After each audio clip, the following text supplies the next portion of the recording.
लाभ लाभ लाभ और सिर्फ लाभ की राजनीति भारतीय जनता पार्टी और नरेंद्र मोदी और योगी जी करेंगे। योगी आदित्यनाथ जैसा व्यक्ति आया, कुशल शासन और सुशासन और राम राज्य की परिकल्पना दिखा के, और 1 साल के अंदर इनकी भी कलई खुली और छवि खुल गई। घाटी आज भी रह रहे के सुलगती है और इस चीज़ को सरकार को विधिवत ध्यान में रखना चाहिए। अब आपका नाम बदल के धनलक्ष्मी रख दिया जाता तो कोई दुविधा नहीं। उसी धन को बचाने के लिए कुंडली मार के बैठे हैं, आवास के बाहर निकलना तक नहीं है। नमस्कार, मैं हूं संजय चौहान। एक बार फिर से हाजिर हूं मैं आपके लिए। मैंने कहा था कि हर बार की तरीके इस बार भी एक नया चेहरा राजनीति का, जिसने संघर्ष की गाथा लिखी हो। कर्मचारी संघ से लेकर के बीजेपी तक का सफर और बीजेपी से लेकर अब कांग्रेस के लिए संघर्ष। कांग्रेस में संघर्ष के लिए इसलिए लाइन इस्तेमाल कर रहा हूं कि बीजेपी जब सत्ता में आई थी तो जिस शख्स से मैं अभी परिचय कराऊंगा, वो शख्स बीजेपी को सत्ता में लाने के बाद बीजेपी को छोड़ करके और कांग्रेस में आ गया। ऐसे शायद कम ही लोग होते हैं कि जो सियासत में आने के बाद सत्ता पक्ष को छोड़ करके संघर्ष के लिए दूसरे दलों में चले जाए। तो ऐसी ही कहानी है उस व्यक्ति की, उस व्यक्तित्व की, जिसका नाम है आलोक सिंह रैकवार। अपने इस नाम के साथ पूरे प्रदेश में ख्याति भी उनकी जबरदस्त है, चाहे कांग्रेस और बीजेपी के कार्यकर्ताओं के बीच में हो या फिर कर्मचारियों के हित के संघर्ष के साथ उनके बीच में हो। मैं बहुत स्वागत करता हूँ आलोक जी आपको अपने स्टूडियो में, और बहुत शुक्रिया भी अदा करता हूँ कि इतने दूर से चल के आप मेरे स्टूडियो तक आए। धन्यवाद, बहुत धन्यवाद संजय भैया, बहुत शुक्रिया आलोक जी।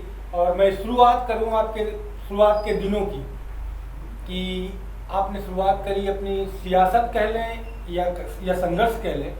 आपने कर्मचारियों के लिए खूब लड़ाइयाँ लड़ी और कर्मचारी से लेकर के बीजेपी तक के राजनीतिक सफर को भी खूब अच्छे से आपने देखा।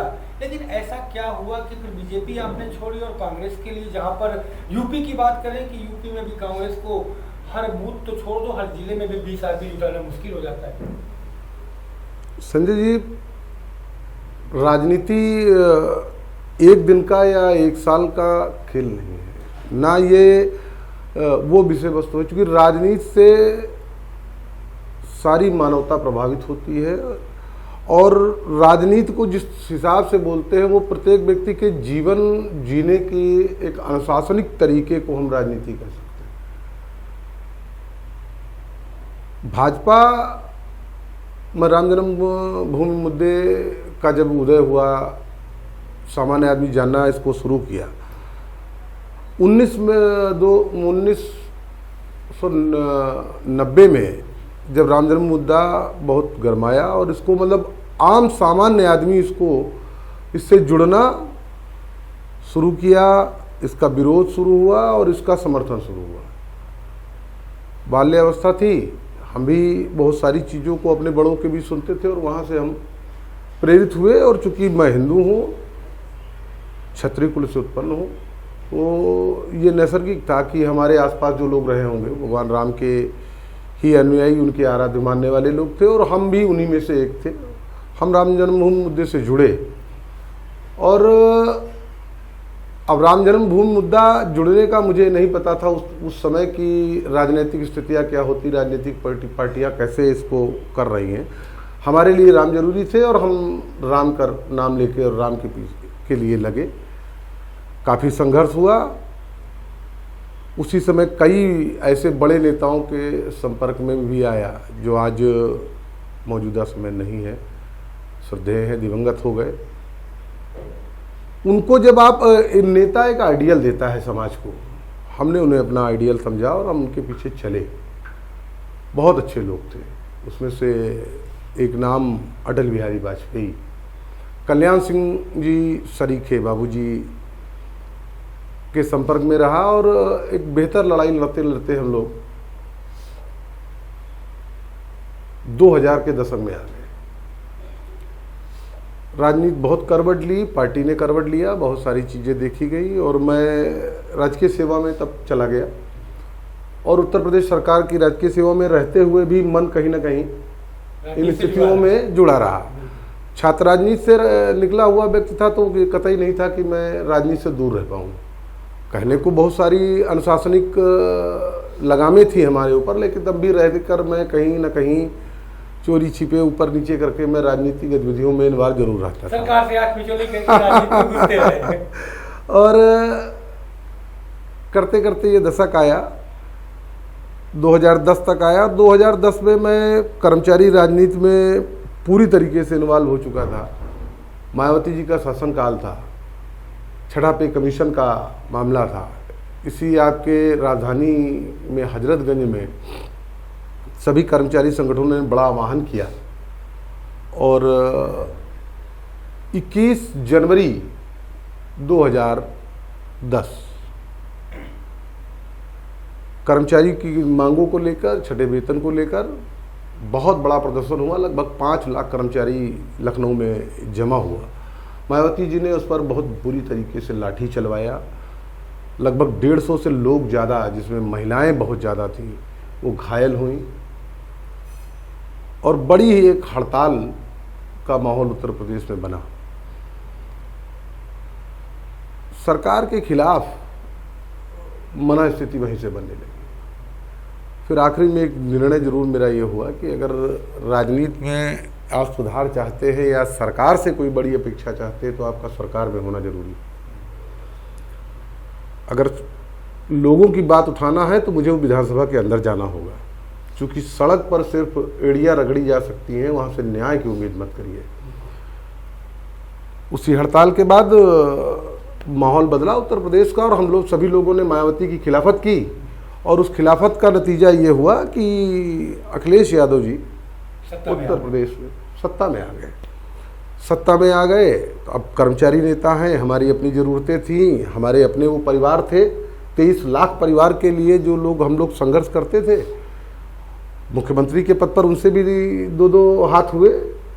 2012 आप गवाह हैं उसके 2012 नवंबर को एक महा हड़ताल हम लोगों ने कॉल कर दी। उसमें महासंघ, परिषद, परिसंघ और जितने भी संगठन थे सभी आए और 9 दिन की वो बड़ी हड़ताल चली। सरकार को भी काफ़ी नुकसान हुआ और अंततोगत्वा वो चीज़, उसमें से काफ़ी चीज़ें अखिलेश यादव जी ने मानी, चूँकि उसमें उस समय हाईकोर्ट के मुख्य न्यायाधीश ने व्यक्तिगत आके स्वतः संज्ञान लेते हुए हस्तक्षेप कर दिया था और एक सामरिक समझौता के हिसाब से वो चीज़ हुई और काफ़ी चीज़ें उसमें अभी भी कमेटियाँ बनी हुई हैं और चल भी रही हैं। 5-6 बड़े लाभ कर्मचारी समाज को मिले। वहाँ से निकलकर जब 17 का दशक आपके आया और 17 का चुनाव होने लगा,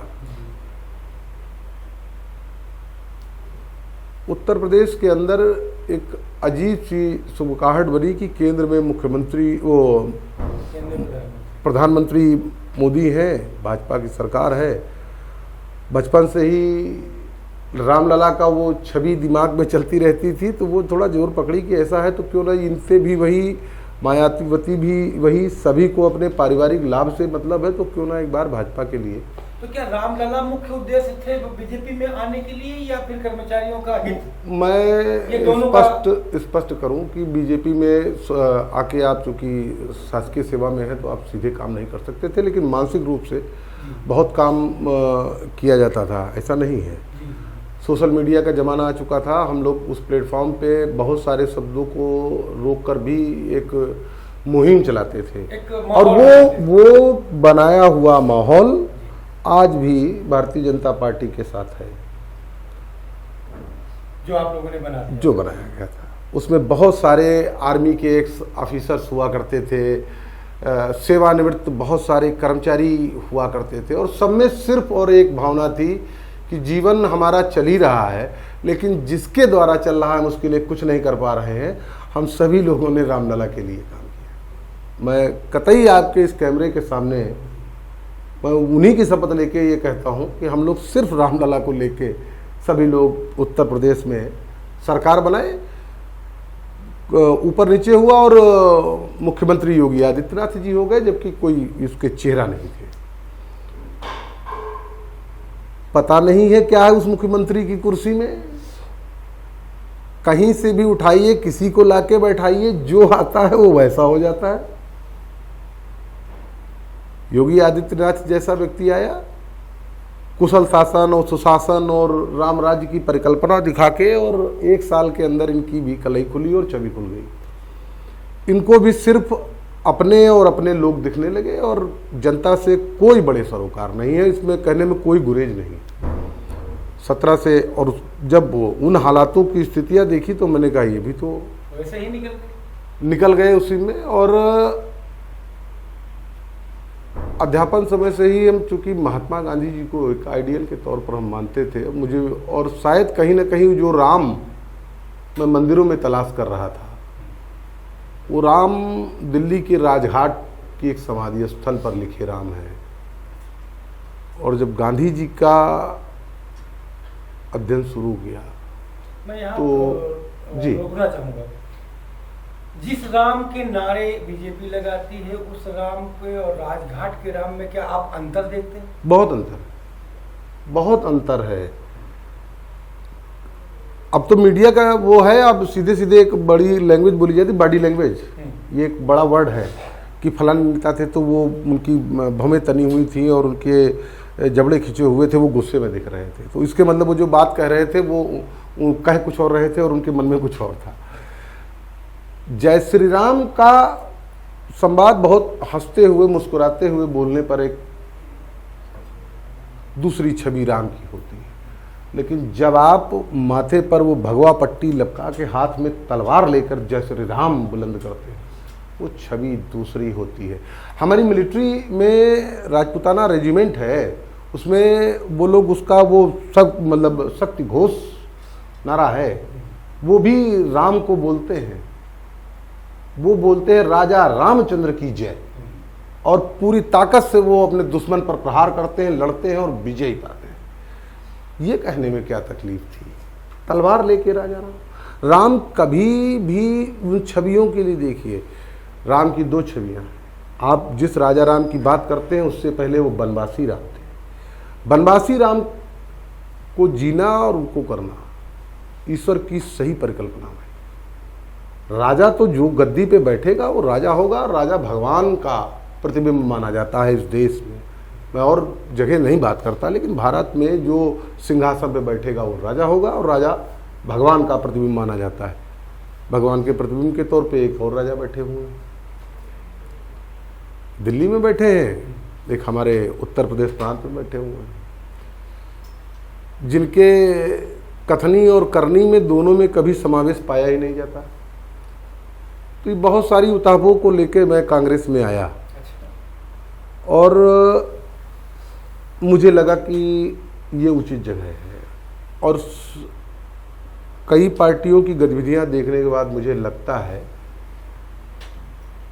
कि कांग्रेस में जातिवाद कम है औरों की अपेक्षा, कांग्रेस में धर्मवाद कम है औरों की अपेक्षा। तो जब हमें चुनाव करने की स्थिति बनती है तो शायद मुझे इन चीज़ों को ये प्रेरित करती है कि कांग्रेस कैसे आज 150 साल 200 साल से इस देश में सेवा दे रही है और इस देश की स्थितियों को बदलते आज कहाँ खड़े। आपने जिस दल को छोड़ा वो दल सीधे आरोप लगाता है कि कांग्रेस ने 70 साल में किया क्या, और आपने चुनाव कांग्रेस का कर लिया, और ऐसे समय में जिस समय पे कांग्रेस अपने अस्तित्व के लिए जूझ रही है।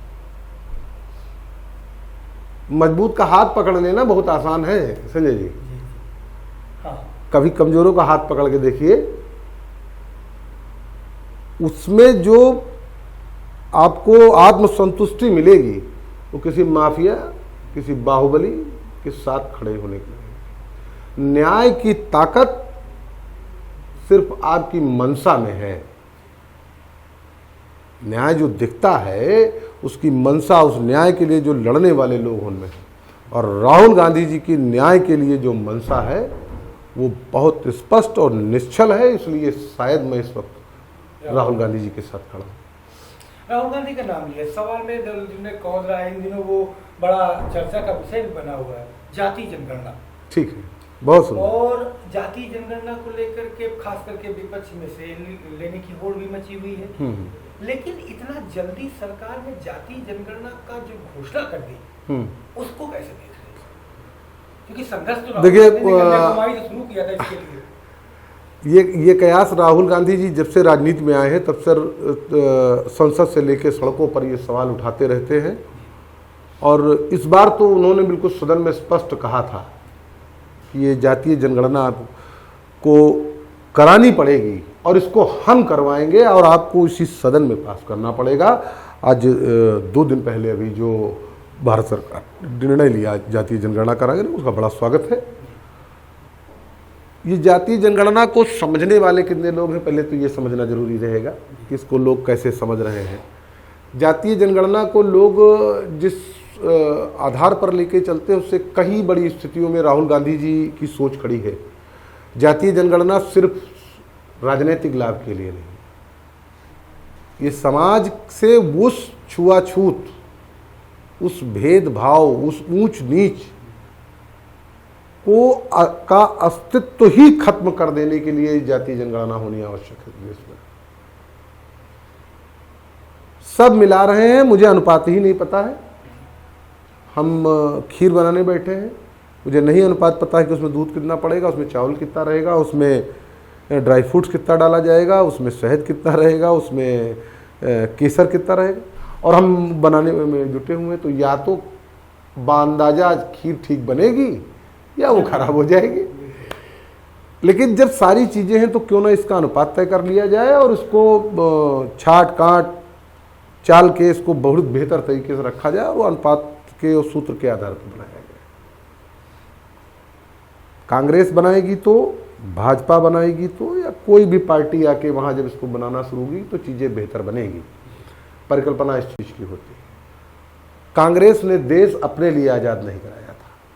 महात्मा गांधी के संघर्ष अपने निजी चीज़ों के लिए नहीं थे। नेहरू सालों साल जेल में सिर्फ अपने परिवार के या अपने लाभ के लिए गए।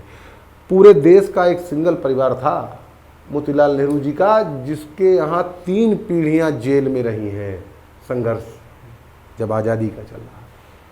कोई दूसरा एक फैमिली कोई बता दे। परिवारवाद को लेकर बड़ा इशू भाजपा करती रहती है। अब तो भाजपा का ही परिवारवाद आपको दिखने को मिल जाएगा। वो किसी भी खंड विकास के ब्लॉक प्रमुख से लेके और बहुत उच्च पदों पे बैठे हुए, नाम लेना बहुत नहीं लेगा, क्योंकि हर आदमी जानता है उन नामों को कि कौन किसका बेटा और कौन किसका पिता, कौन किसका भाई, कौन किसका बहन, सब है। आज परिवारवाद मुद्दा भारतीय जनता पार्टी का नहीं रहा। इसमें उनको, चूंकि ये बराबर विरोध कर रहे थे जिस चीज का, उसमें अचानक जिस काम को विपक्ष मुद्दा बनाती है, सरकारें सदैव उस काम को गलत ठहराने का प्रयास करती है। इस मुद्दे में ऐसा क्या हुआ कि कांग्रेस का मुद्दा राहुल गांधी जी का ड्रीम प्रोजेक्ट और मोदी जी ने बहुत सहजता से, ये तो मुझे लगता है कि हमारे आदरणीय जननायक राहुल गांधी जी को भी इच्छा नहीं रही होगी कि ऐसा कर देंगे। लेकिन आतंकवाद इस विश्व का बहुत बड़ा मुद्दा है। जब पहलगाम में वो 3 दर्जन से ऊपर लोग शहीद हुए, दर्जनों लोग घायल हो गए, उस स्थिति में जब जवाब न बन देने की पोजीशन पर ये सरकार खड़ी हुई और सेना से बात की। अब सेना से क्या बात हुई होगी वो गोपनीय है। सरकार और उनके बीच कई नेताओं ने हमारे कहा कि इस चीज़ को कॉन्फिडेंस में लीजिए, क्योंकि विपक्ष सर्वदलीय बैठक करा के आपने सबको कॉन्फिडेंस में लिया और सभी दलों ने सरकार के साथ खड़े होने का वादा किया। तो निश्चित बात है कि उस चर्चा को भी सभी लोगों के उस बीच में करना चाहिए था कि हम क्या निर्णय लेंगे और क्या करने जा रहे हैं। पुरानी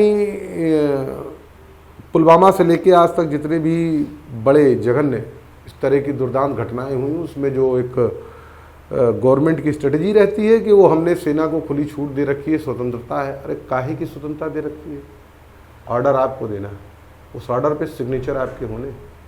पाकिस्तान और बांग्लादेश बनने से पहले पश्चिमी पाकिस्तान के लिए एक ऑर्डर आदरणीय श्रद्धेय इंदिरा गांधी जी ने किया था और सेना ने बांग्लादेश बना दिया। आपको क्या परेशानी है? जिस पीयूके को आप हम अपने भारत के नक्शे में मुकुट पर दिखाते हैं, उस पीयूके को लेने के लिए हम क्या कर रहे हैं, ये कभी आप स्पष्ट करते हैं? लाभ लाभ लाभ और सिर्फ लाभ की राजनीति भारतीय जनता पार्टी और नरेंद्र मोदी और योगी जी करेंगे। किसी भी चीज़ से जो उसके दुष्परिणाम आएंगे वो कौन झेलने का प्रयास करेगा? कभी आप उन चीज़ों पे आके सामने आके आप माफ़ी मांगने का प्रयास क्यों नहीं करते? अब इसमें जो आज खड़ा हुआ तो इसमें जातीय जनगणना में मोदी जी का ये निर्णय ये बहुत महत्वपूर्ण है। देश इसको समझना भी चाह रहा है और सभी लोग अपने अपने मंतव्य से सोच रहे हैं। हमारा भी अपनी एक छोटी सी इस पर कुछ विचार थे जो मुझे लग रहा है कि शायद ऐसा किया इन्होंने। राहुल गांधी जी की उस मंतव्य को जिसको ड्रीम प्रोडक्ट बोलते हैं और हमेशा चेतावनी और चैलेंज के साथ वो बोलते हैं, सदन के अंदर बोलते हैं, सड़क पर बोलते हैं, मीडिया में बोलते हैं, उस चीज़ को अगर मोदी जी ने बहुत आसानी से एक्सेप्ट कर लिया तो ये इस देश के जो हालात हैं, लोगों को लग रहा है कि ये पहलगाम में आतंकी घटना की वजह से नहीं, ये घटना जरूर घट गई लेकिन मोदी को ये ऑलरेडी पहले से तय था कि मुझे इस सुबह कर लेना। बिहार का चुनाव जातीयता के आधार पर अगर देश में कहीं सबसे बड़ा चुनाव होता है तो बिहार का होता है। तो आपको लगता है कि जातीय जनगणना का मुद्दा पहलगाम को दबाने के लिए नहीं बल्कि बिहार चुनाव में जीत पाने के लिए लेके आया गया? ये ऐसी अतताई और दुर्दांत बैठे लोग सरकार में, इससे आप उम्मीद कर सकते हो? सऊदी अरब से उठे, एयरपोर्ट आए, पूरा अपना वो आर्मी स्टाफ और सारे अधिकारियों को लाके आपने जायजा लिया और जायजा लेने के बाद ने आप इतने बहुत गंभीरता के साथ आपने एक निर्णय ले लिया कि मुझे बिहार मधुबनी रैली में जाना। अब आप समझ लीजिए कि उनके लिए पहलगाम मुद्दा जरूरी था कि उनके लिए बिहार जरूरी है, उनके लिए देश के अन्य जगह पर होने वाले छोटे बड़े चुनाव जरूरी है।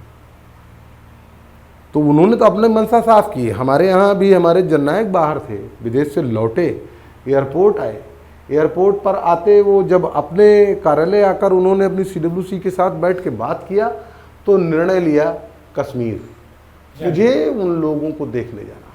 वो उठे, वहाँ पर गए, घायलों से मिले, जो मृतक थे उनके परिवार से मिले, देश के वो प्रत्येक व्यक्ति और खासकर मेड़ के अंतिम पायदान पर बैठे, उस खेत के मेड़ पे बैठे हुए उस व्यक्ति के साथ राहुल जी सदैव जुड़े रहते।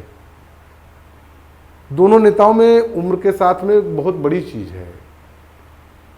राहुल जी के अंदर एक बहुत मासूम बच्चा है, अंदर उनके वो जीता है, वो बच्चा जो सब कुछ जानना चाहता है, हर आदमी को प्यार देना चाहता है, हर आदमी के दुख तकलीफ को अपने में समा लेना चाहता है। राजनीति में वर्तमान समय में इन स्थितियों में राहुल गांधी जी जैसा निश्चल व्यक्ति इस भारत की राजनीति में कोई दूसरा नहीं। सारे संघर्षों, सारे झंझावातों के बावजूद भी वो मुस्कुराते हुए वो सिर्फ चलते रहते हैं। अंत में हम और आप कभी किसी दिन फिर ऐसे डिबेट में बैठेंगे और ये तय करेंगे कि जो राहुल गांधी जी की लाइन है, यही लाइन भारत की मूल आत्मा है और सारे देश को एक साथ होकर उसी में चलना पड़ेगा। अच्छा, पहलगाम की घटना में राहुल जी कह रहे हैं, पहलगाम की घटना आपको क्या लगता है कि 370 के बाद जिस तरीके से लोगों का आवागमन बढ़ा जी, और जब घटना हुई और घटना के दौरान ना तो जल्दी से लोगों को मेडिसिन मिली, जैसा कि सोशल मीडिया के थ्रू जानकारी हुई, मीडिया के जरिए जानकारी हुई, घटना में से जुड़े लोगों ने जिनको ऊपर ये पीड़ा बीती उन लोगों ने बताया, चाहे विजय की बात कर लें, उनके परिवार की बात कर लें, कानपुर में घटना हुई द्विवेदी के परिवार की बात कर लें, उन लोगों की बात सुनने के बाद लगता है कि शायद वहाँ पर देर से सुरक्षा पहुँची और पहले से सुरक्षा वहाँ पर नहीं थी। ये अति आत्मविश्वास सरकार का मानते हैं या फिर कमजोरी है? ये बहुत बड़ी चूक है। घाटी आज भी रह रहे के सुलगती है और इस चीज़ को सरकार को बिल्कुल ध्यान में रखना चाहिए। बहुत बड़ा टूरिज्म प्लेस है पहलगाम, वहाँ पे बहुत सारे लोग जाते हैं और सबसे बड़ी बात यह है कि अगर हम इसको ये मान लें तो ये आतंकियों द्वारा बाबा अमरनाथ यात्रा से पूर्व चेतावनी दी है। हमें इस चेतावनी को स्वीकार करना होगा और सारे देश को एक साथ खड़े होकर इसका मुंह तोड़ जवाब देना होगा। सरकार अपनी चूकों को हमेशा प्रयास ये करती है कि ये वो जनता पे उड़ा दे, विपक्ष के मत्थे पर जड़ दे। तो ऐसे लोग बैठे हैं जो सिर्फ सत्ता का रसास्वादन करने में विश्वास रखते हैं, सिर्फ उनको खुद को ताकतवर बनाने में दिन रात। चूंकि ये सरकार, आप निश्चित हम आपको कह दें, 2014 से जब तक आकर बैठे, ये रोज प्रतिदिन चुनाव लड़ा करते हैं। ये 5 साल पे चुनाव नहीं लड़ते। इनके नेता, मिनिस्टर, विधायक, इनके कार्यकर्ता वो 24 घंटे एक ही चीज़ पे आमादा रहते हैं कि आने वाला नेक्स्ट चुनाव, आने वाला नेक्स्ट चुनाव, हमेशा आने वाले अगले चुनाव की ही रणनीति पर। इनको देश की सुविधा से, जनता की तकलीफ़ों से, यहाँ पर किस तरह से विकास कार्य दुरुस्त किए जाएं, उनको बढ़ाया जाए। क्योंकि विकास कार्य दुरुस्त करने के काम किस लिए कि जो नेहरू जी, इंदिरा जी, लाल बहादुर शास्त्री जी, मनमोहन जी, राजीव गांधी जैसे सरीखे बड़े विशाल दिल के लोग जिस चीज़ को, स्ट्रक्चर को बना गए, ये उसी में कहीं काट छांट, उसी में कहीं पॉलिश, इसी करने में विश्वास करके जनता को उलझाए रखते हैं। अगला सवाल मेरा ये है कि जातीय जनगणना तो मुद्दा बन गया है, ठीक है, श्रेय लेने की होड़ भी मची है, लेकिन बसपा सुप्रीमो का ट्वीट आपने पढ़ा होगा, कुछ ही देर पहले आया है, और उन्होंने एक बार फिर से आप पर भी, बीजेपी पर भी हमला बोला है, लेकिन आप पर कड़ा हमला बोला है। देखिए, एक चीज़ जान लीजिए, मुझे नहीं लगता है कि मायावती जी ने अम्बेडकर जी को कभी सामने से भी देखा होगा। कांग्रेस ने अम्बेडकर को जिया है, तो आप हमारे महापुरुष की मूर्ति ले जाके अपने घर पे लगा के उनको आप अपना पूर्वज बताएं, ये तो हंसने योग्य बात है। सरदार पटेल को भाजपा ले जाएगी, जगजीवन राम जी को समाजवादी ले जाने का प्रयास करेगी, अंबेडकर को ये लेकर जाएंगी, और हमारा कोई नहीं। इससे बड़े मूर्खतापूर्ण बयान।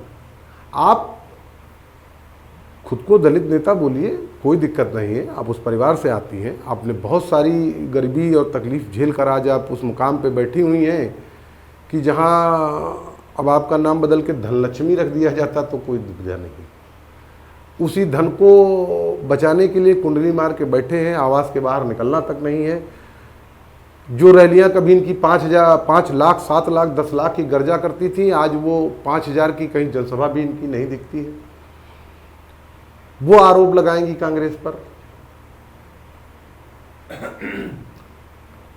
जिस कमेटी में ने इस संविधान को रचा, जिस संविधान की रक्षा के लिए आज हमारे आदरणीय राहुल गांधी जी 24 घंटा दिनों रात संघर्ष करते हैं कि उसकी एक पाई मात्रा तक नहीं बदलने दी जाएगी, उस जगह पर राहुल गांधी जी का साथ देने की वजह से उनके बजाय आप उन पूंजीपतियों की गोद में बैठना पसंद करती हैं, और उसके बाद आप भीमराव अंबेडकर को अपना आदर्श बताएंगी। शर्म आनी चाहिए। महिला है, मुझे नहीं कहना चाहिए, लेकिन उन्हें शर्म आनी चाहिए। अंबेडकर को कांग्रेस से कभी दूर नहीं किया जा सकता, और एक एक कांग्रेसी के आदर्श भीमराव अंबेडकर हैं। आप महात्मा गांधी की आत्मकथा से लेके बहुत सारे साहित्य में जब आप इतिहास में पढ़ेंगे तो गांधी जी एक बार नहीं, 2 बार नहीं, आए दिन भी किसी चीज़ को होता तो हर चीज़ में जहां संवैधानिक स्थितियां उत्पन्न होती थी वो अंबेडकर जी को प्राथमिकता देते थे। अंत में उस ड्राफ्टिंग कमेटी का उनको अध्यक्ष तक महात्मा गांधी जी ने नामित कराया कि इनको अध्यक्ष बनाइए, इनके संरक्षण में जो संविधान बनेगा देश उससे बहुत अच्छा चलेगा। तब ये बहुजन समाजवादी पार्टी कहाँ थी और कहाँ थी मायावती जी? जिस का विकास नेहरू जी जहाँ एक सुई नहीं बनती थी, वहाँ परमाणु अनुसंधान संस्थान बनवाने वाले IIM, IIT, बड़े बड़े प्रतिष्ठान, बड़ी बड़ी फैक्ट्रियाँ, बांध, पुल, डैम, सड़कों का जाल, हर सुविधा व्यक्ति के लिए रोजगार तक का मुद्दा खड़ा करके जब नेहरू जी देश को यहाँ तक लेके आए, तो आज अब उसमें आप अपना हिस्सा तलाशते हैं। जातीय जनगणना में ये सिर्फ और सिर्फ राहुल जी का सपना है, ये कांग्रेस का संघर्ष था, इसको न तो बंटने दिया जाएगा न बांटने दिया जाएगा। तो कुल मिला के कहा जाए कि जो घोषणा सरकार ने की जी। है, आपको उसकी नीयत में कहीं खोट तो नहीं नजर? देखिए एक बात जान लीजिए, हम भुक्तभोगी हैं, कसम राम की खाते हैं, मंदिर वहीं बनाएंगे और तारीख नहीं बताएंगे। बड़ा आरोप लगा रहे हैं।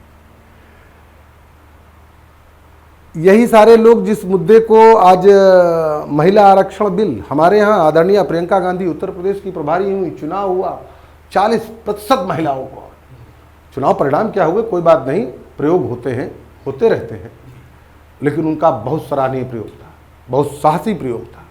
ऐसी महिलाओं को जो चूका चौला बेलन घर पर करती थी, जो खेत खलियान में काम करती थी, पीड़ित थी, समाज में वंचित थी, जो तिरस्कृत महिलाएं थीं, उनको उन्होंने भागीदारी दिलाने का काम किया राजनीति में। प्रियंका जी की बहुत सराहना, आज नहीं कल, कल नहीं परसों 40% का उनका ये सपना भी जरूर पूरा होगा, जैसे राहुल गांधी जी का इतने समय बाद ये सपना पूरा हुआ। जातीय जनगणना कराना आज सरकार को झुकना पड़ा, मजबूरी है। आप पहलगाम का मुद्दा दबाने की बात कर लीजिए, बेरोजगारी महंगाई के मुद्दों को डिरेल करने के लिए करिए, लेकिन आपको करना पड़ा। अब आपको ये चीज़ सुनिश्चित करना पड़ेगा, और हमको इस चीज़ का पूर्ण विश्वास है कि सदन होते के साथ राहुल जी इसकी तारीख भी निश्चित कराएंगे, और यही भाजपा सरकार को तारीख बतानी पड़ेगी कि वो जातीय जनगणना कब से शुरू कराएंगे। मेरा अंतिम चरण पे हम लोग हैं। एक सवाल ये कि गुजरात में अभी आप लोगों की बड़ी बैठक जी, और गुजरात ही क्या कई मंचों से राहुल जी को मैंने सुना कि वो कह रहे हैं कि अंदर के कुछ लोग हैं जो बीजेपी के लिए काम करते हैं। बहुत सुंदर। और यूपी में ऐसे हालात क्या आप देख रहे हैं, क्योंकि आप राहुल जी की उस विंग के मेंबर हैं, मैं उस विंग का नाम नहीं लूंगा और प्राइवेसी को भी भंग नहीं करूंगा क्योंकि वो आपकी इंटरनल चीजें हैं। तो क्या ऐसा रिपोर्ट आपने देखा है, और रिपोर्ट अगर देखी है तो क्या यूपी की रिपोर्ट वहां तक भेजी है? राहुल जी को आज मौजूदा समय की स्थितियों से वो वाकिफ़ हैं, और आज की डेट में उत्तर प्रदेश की एक एक चीज़ की जानकारी राहुल जी तक सीधे हो रही है। राहुल जी की जो पूरा कोर ग्रुप है वो हो, चाहे यहाँ के नेता हो, सामंजस्य बना के चीज़ों को बहुत बेहतर तरीके से ले रहे हैं। और जिसको आप स्लीपर सेल जैसा वर्ड कहना चाह रहे हैं, मैं थोड़ा सा इसे इतर, जो राहुल जी स्लीपर सेल सिर्फ भाजपा के लिए इस्तेमाल करेंगे, मैं उसको बहुत बृहत करना चाहूँगा। कांग्रेस के अंदर अपने निजी स्वार्थ और अपने निजी लाभों के लिए बहुत जगह पर बहुत सारे लोग बैठे हैं, जो बहुत सारे दलों से सामंजस्य बनाकर और कांग्रेस को खोखला करने का काम कर रहे हैं। हम सभी लोग उन जगहों को चिन्हित करके रखे हुए हैं।